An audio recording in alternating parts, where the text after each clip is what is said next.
बीते कुछ वक्त से जम्मू कश्मीर में आतंकी हमलों में तेजी से इजाफा देखा गया।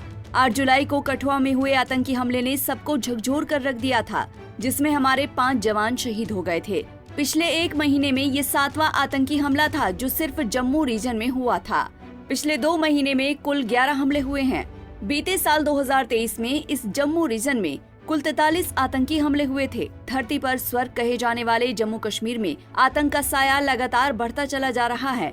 राज्य की भौगोलिक परिस्थितियों को बेहद करीब से महसूस करने वाले जानकार इसके पीछे के कई कारण बता रहे हैं, पर वो कहते हैं ना कि कारण कोई भी हो, लेकिन उसका समाधान आतंक से नहीं निकल सकता। आतंक सिर्फ हिंसा और मानवीय दुराचार को बढ़ावा दे सकता है। इसीलिए इस बढ़ते और तेजी से पैर फैलाते आतंक पर संपूर्ण अंकुश और आगामी विधानसभा चुनाव के मद्देनजर भारत सरकार ने एक बड़ा निर्णय लिया है।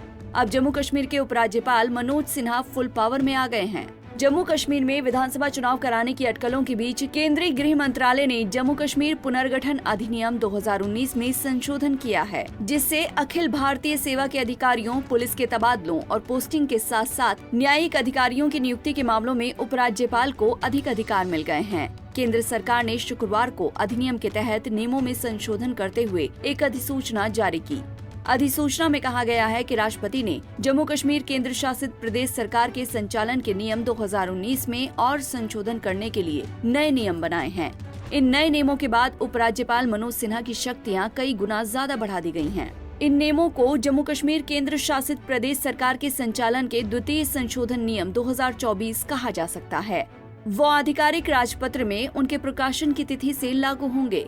इस संशोधन से जम्मू कश्मीर के उपराज्यपाल को IAS और IPS जैसे अखिल भारतीय सेवा अधिकारियों के तबादलों और नियुक्ति, पुलिस, कानून व्यवस्था के साथ साथ न्यायिक अधिकारियों की नियुक्ति के मामलों में अधिक शक्ति मिलेगी। कार्य संचालन नियम में नियम 5 में उपनियम 2 के बाद उपनियम 2A जोड़ा गया है।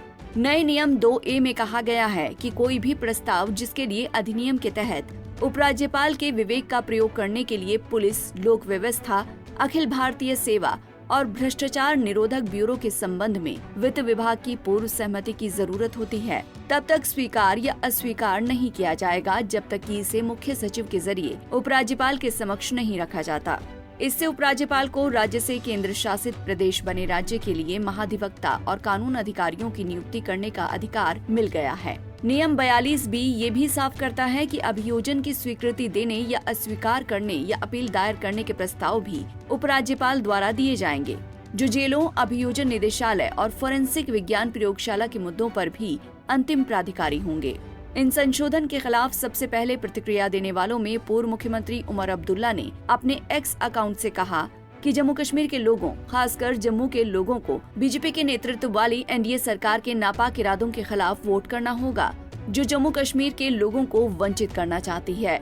जम्मू कश्मीर में एक मजबूत सरकार और एक ठोस जनादेश ही इस आदेश का एकमात्र जवाब है, क्योंकि हमारे राज्य का दर्जा वापस पाने के लिए ये कठिन लड़ाई होगी। हमारे देश में चुनाव बहुत आम बात है। साल के 12 महीने चुनाव होते रहते हैं और सियासत भी होती ही रहती है, लेकिन जम्मू कश्मीर का मामला दूसरा है। यहाँ की भौगोलिक परिस्थितियाँ बाकी राज्यों से बिल्कुल अलग हैं। कुछ कानूनविद LG मनोज सिन्हा की इस पावर को दिल्ली के LG VK सक्सेना से भी जोड़कर देख रहे हैं, जबकि जम्मू कश्मीर के लिए इन नए कानूनों के पीछे सरकार का मकसद एकदम स्पष्ट है कि आगामी जम्मू कश्मीर के विधानसभा चुनावों में किसी भी प्रकार की अनहोनी को वो चरितार्थ होते हुए नहीं देखना चाहती। इशारा जम्मू कश्मीर के बढ़ते आतंकवाद पर जा रहा है। Bureau report, Punjab Kesari TV. हमसे जुड़े रहने के लिए हमारे YouTube चैनल को सब्सक्राइब करें और नई वीडियो की नोटिफिकेशन के लिए बेल आइकॉन को दबाएं।